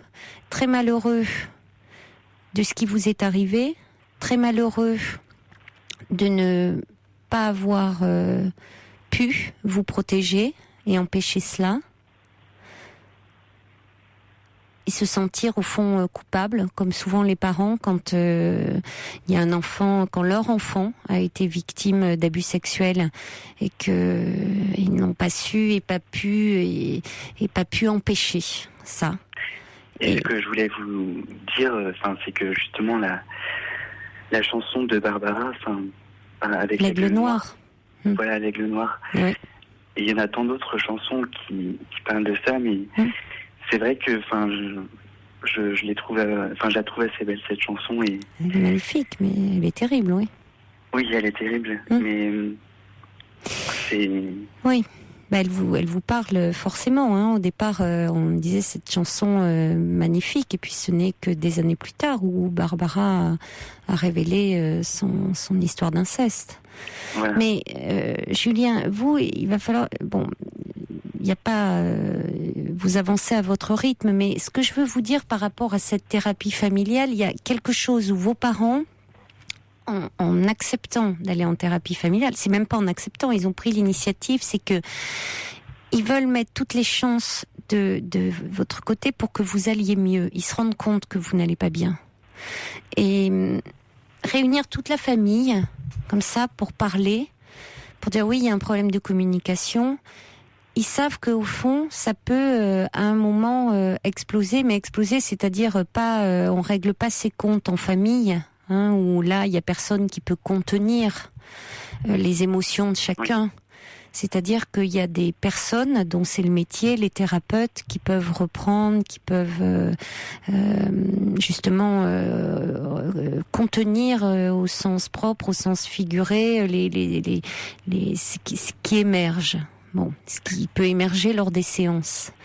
Donc, au fond, eux n'arrivent pas à en parler, le poids de la culpabilité qui les écrase, certainement. Et tout le monde est lié par ce secret et personne n'ose faire le premier pas. Et ils ont pu vouloir protéger leurs plus jeunes enfants, vos frères, parce qu'ils n'ont pas pu vous protéger vous à ce moment-là, même si après ils n'ont pas hésité quand ils ont appris à porter plainte. Et qu'il y a eu un procès et que votre oncle a été condamné, mais ils ont pu, dans un réflexe qu'on peut comprendre, vouloir protéger leurs plus jeunes enfants. C'est difficile de parler d'abus sexuels à des enfants. Bon. Oui, il faut savoir trouver... il faut savoir trouver les mots. Voilà. Ce qu'ils n'ont pas pu faire à ce moment-là, ils essayent de le faire des années plus tard. Mais c'est vrai que vous pouvez, effectivement, à travers une lettre, si ça vous paraît plus simple, le mot est pas celui qui convient, mais peut-être plus accessible pour vous que, alors que toute votre famille est réunie autour de vous, de le dire avec des mots, donner sur une lettre au thérapeute présent, dire je n'arrive pas à dire. Mais voilà, j'ai écrit quelque chose, on parle depuis plusieurs séances de manque de communication. Voilà ce que j'ai écrit. J'écris ce que je n'arrive pas à dire. Et les thérapeutes peuvent, évidemment, travailler à partir de ce que vous écrivez. C'est une façon de dire. Et c'est vrai que moi, j'ai toujours plein de questions qui me turlupinent. Et c'est vrai que peut-être que la lettre, ça serait vraiment quelque chose de clair et en même temps de posé, quoi. De toute façon, dans la thérapie familiale, pour le moment, et même les thérapeutes doivent bien sentir qu'il y a quelque chose sur lequel toute la famille bute. C'est-à-dire vous tournez en rond. Oui, il y a un problème de communication. Il y a un problème de communication. Oui, il y a un problème de communication. Alors évidemment, dans la famille, dans toute famille, quelle est la famille où il n'y a pas des problèmes de communication? Vous n'êtes pas la seule famille. Mais bon, une famille qui fait une démarche de thérapie familiale avec un enfant, vous n'êtes plus un enfant, mais un enfant, vous êtes l'enfant de vos parents, qui ne va pas bien, qui est en souffrance, qui est bon. Et là, ils doivent bien sentir qu'il y a des résistances, des choses qui n'avancent pas, des choses qui n'arrivent pas à se dire. Bon, de toute façon, il y a quelque chose qui avancerait et qui pourrait vous libérer et qui pourrait être reprise dans le cadre de la thérapie, évidemment, et où vos frères pourraient s'exprimer, dire aussi pourquoi, au fond, ça nous a pas été dit, ça pourrait être pris avec l'aide des thérapeutes, et où vous, de toute façon, dans le cadre de votre thérapie individuelle, vous pouvez continuer à vous construire. Parce que vous savez, Julien, à 23 ans, ne vous sentir pas encore tout à fait construit comme vous l'avez dit, ça n'a rien d'inquiétant. Mais c'est vrai que, je les vois tristes aussi, mes frères. Et c'est vrai que, on est un peu pas tiraillés, mais un peu, il y a une sorte de tristesse un peu ambiante et. Ben oui, mais parce que il y a un poids. Il y a un poids. Voilà, il y a un poids. Donc je crois vraiment que votre ce désir au fond, c'est ce que vous sentez au fond de vous, cette petite voix là intérieure qui vous dit qui vous taraude là, qui vous dit j'arrive pas à le dire et j'aimerais tellement le dire.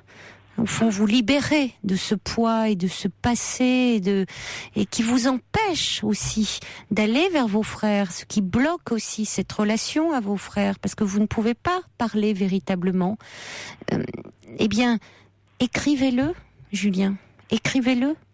Et vous savez, les thérapeutes peuvent se servir de tout ce qui est donné et qui est dit, mis en mots.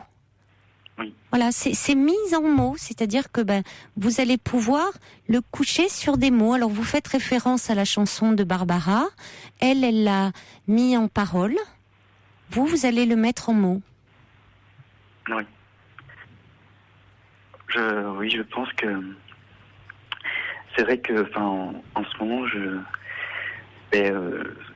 ça va, je suis assez stable au niveau de ma vie, on va dire, étudiante. Mais qu'est-ce que vous faites comme étude? Oh là, c'est assez, c'est la sociologie de la culture en fait. Oui. Donc, mais c'est des études qui pourraient être chargées de diffusion, chargées de communication. Mais étant donné que j'ai des problèmes de confiance en moi, c'est pas évident, quoi. Mais c'est très intéressant comme. Oui. Mais je sais plus ce que je voulais. Pardon, je vous ai interrompu. Non, mais... En tout cas, je reçois des messages beaucoup pour vous. Il y a Prune qui dit le secret est nocif, il faut mettre des mots sur vos mots. Il y a également Sergio qui vous dit il est important de dire, ça vous libérerait d'un énorme poids. Courage et bonne route, Julien. Et puis il faut le subversif qui dit il faut crever l'abcès. Une lettre au thérapeute est tout indiqué. Donc aussi un message qui arrive en disant en parler, ou l'écrire vous permettra d'avancer. Posez vos mots, couchez vos mots sur le papier. Vos parents vous protègent mais ils ne peuvent pas parler à votre place. C'est vous le premier concerné. Oui, c'est vrai. Oui. Donc finalement c'est juste. Le dernier message est juste. C'est vrai que c'est moi le premier concerné. Oui. Et finalement, vous le plus à même de décider de lever le secret. Oui, c'est comme si j'étais un peu resté enfant par rapport à. Mais vous êtes accablé par le poids de la honte, malheureusement, comme souvent encore pratiquement toujours dans ces histoires d'abus sexuels, c'est la victime qui intériorise le sentiment de honte, de la culpabilité, que souvent l'agresseur, lui, quand il est structuré sur un mode pervers, et c'est souvent le cas, pas toujours, mais enfin souvent, n'éprouve pas. Donc c'est souvent cette honte et ce sentiment de culpabilité qui empêche de parler. Et en même temps, s'il y a quelqu'un qui a le plus la légitimité pour parler et pour lever le secret, c'est vous, puisque c'est vous qui avez directement subi cette violence. Oui. Mais en tout cas, merci Caroline.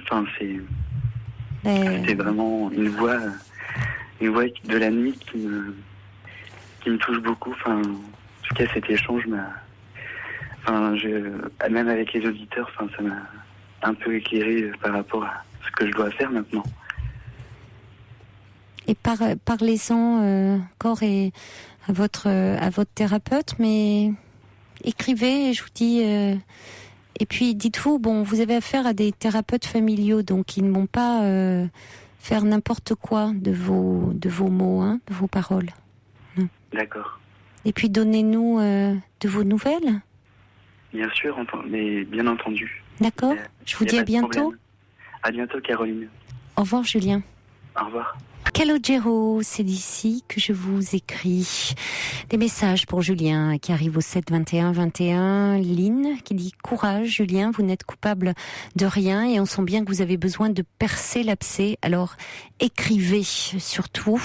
Et puis quelqu'un qui dit comment la tante a réagi puisque c'était l'oncle était le beau-frère de la mère de Julien. La tante s'est séparée, a divorcé de cet homme. Salomon dit le secret enferme la victime et sa famille.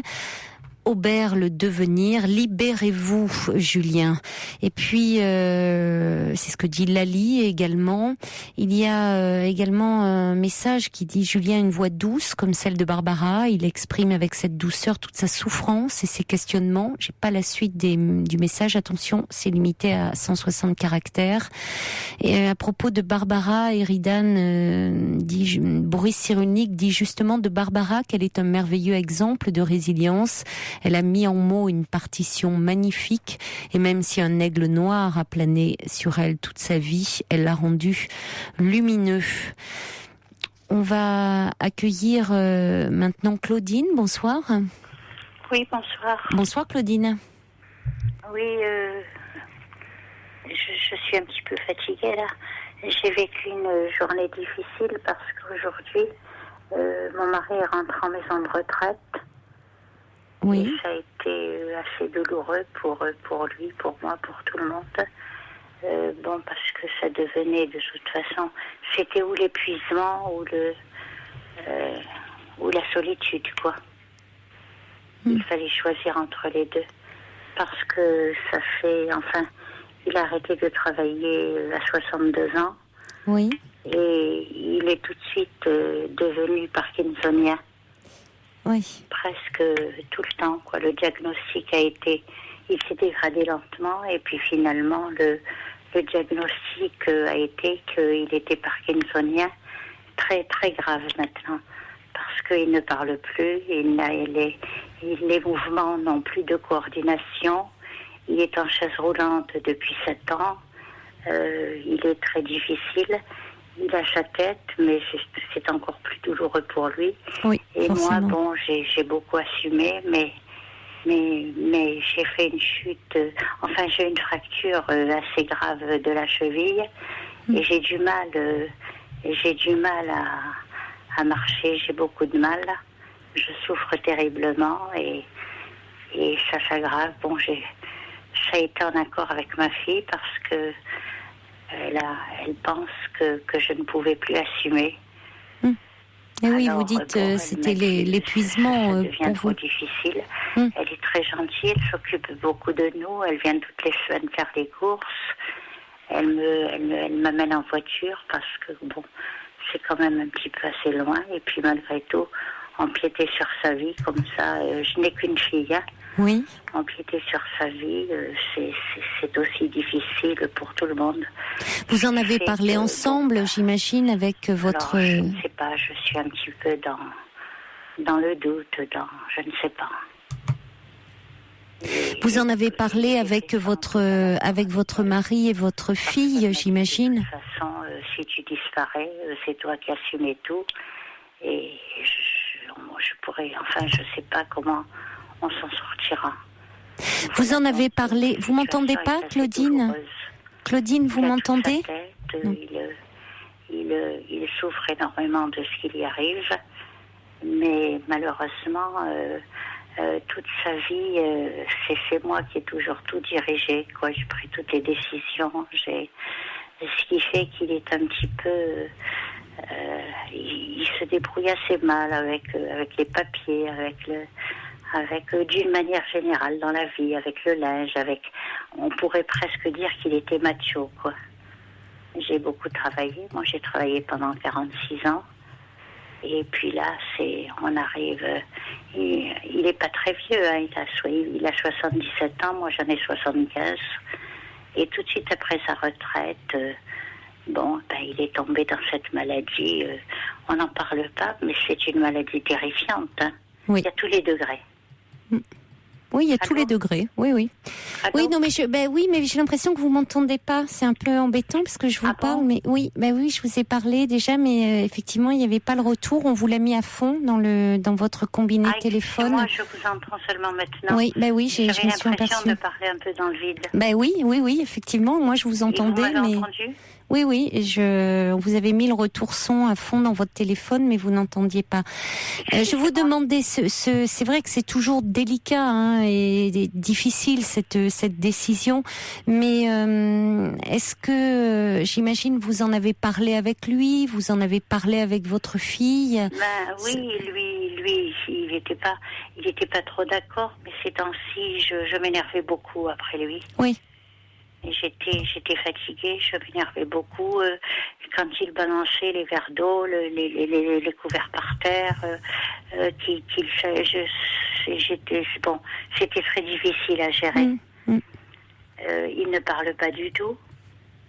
Alors il s'exprime par geste, mais il comprend tout, il voit tout, il s'exprime par... Ça l'isole beaucoup, oui. Oui. Et puis cette maison m'a paru un peu terne, un peu triste. Il n'est pas dans un carré. Il n'est pas. Il avait des bons copains avec qui il allait souvent au restaurant, mais il ne fraye pas facilement avec les gens qu'il ne connaît pas. Donc je ne le vois pas s'intégrer très facilement. parce que c'est pas dans son caractère de parler, d'être en contact avec des gens qu'il ne connaît pas depuis l'enfance pratiquement, quoi. Mais oui, mais là, il va se recréer un environnement. Bon, ça va lui demander un peu de temps. C'est vrai que le fait de ne pas pouvoir parler, évidemment, va l'isoler. Hein, ça va l'isoler. J'ai senti déjà qu'il était isolé.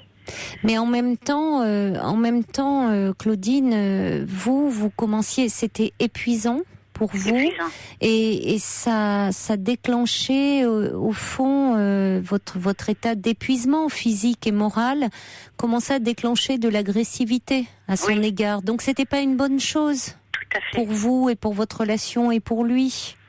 Oui, ça c'est vrai. Il valait mieux au fond qu'il soit dans un environnement avec plusieurs personnes qui vont pouvoir se relayer, s'occuper de lui, où vous pourrez aller lui rendre des visites et où du coup quand vous serez là auprès de lui, beaucoup plus disponible. Est-ce que cette maison de retraite est éloignée de votre domicile? Un petit peu.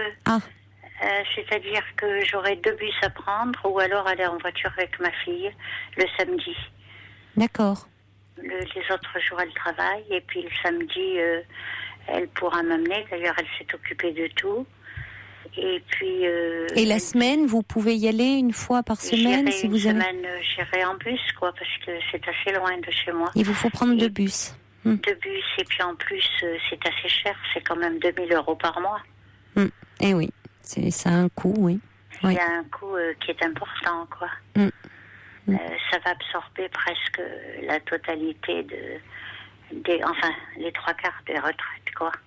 Ouais. C'est très cher. C'est très cher, oui. Et il y a beaucoup de frais annexes, coiffeurs, pédicure, enfin, tous ces frais, quoi. Bon, enfin, je sais pas. Il y a First Lisa qui envoie un petit message en disant, vous savez, Claudine, il faut bien 1 an pour retrouver sa place, pour s'intégrer. First Lisa qui dit, n'avez pas à culpabiliser. C'est aussi ce que vous dit Lali, de ne pas culpabiliser. Il y a le subversif qui dit, la situation de votre époux risquait de vous entraîner un peu avec lui. Vous avez fait ce qu'il fallait. Rassurez-vous et soyez en paix, hein. Parce que au fond, là, en partant, j'ai dit à ma fille, je crois que je vais venir le reprendre. Mais parce que vous êtes dans la culpabilité, c'est très difficile de vous en voulez, alors qu'au fond, vous savez bien au fond de vous qu'il n'y avait pas d'autres possibilités, ou à quel prix. À quel prix, oui. Hein, c'est-à-dire que vous auriez pu, oui, le garder près de vous, mais en étant vous aussi très fatigué physiquement, parce que physiquement ça devenait très très compliqué, moralement. Et puis j'ai cette cheville là qui me. Ben oui, j'entends bien. Oui, et puis vous avez quel âge, Claudine? 76 ans et 77. Ben oui. On a à peu près le même âge. Hein. Donc il y a quand même malheureusement une situation où votre époux est dans un état d'invalidité, hein, c'est ça? Total. Eh oui. Total, complètement. Donc ou pour vous, c'est ça un moment quand on se sent aussi dans l'impuissance, où il y a la fatigue qui prend le relais, ça peut déclencher de l'agressivité et c'est ce que je vous dis, c'est bon ni pour vous ni pour lui. Finalement, ce qu'il faut viser, c'est quand même la qualité de la relation, la qualité de la vie. Oui, bien sûr. Donc il vaut mieux à un moment, vous savez, savoir déléguer. C'est aussi j'avais des aides, beaucoup. J'avais des gens, des aides-soignants, des kinés, auxiliaires de vie, tout ça.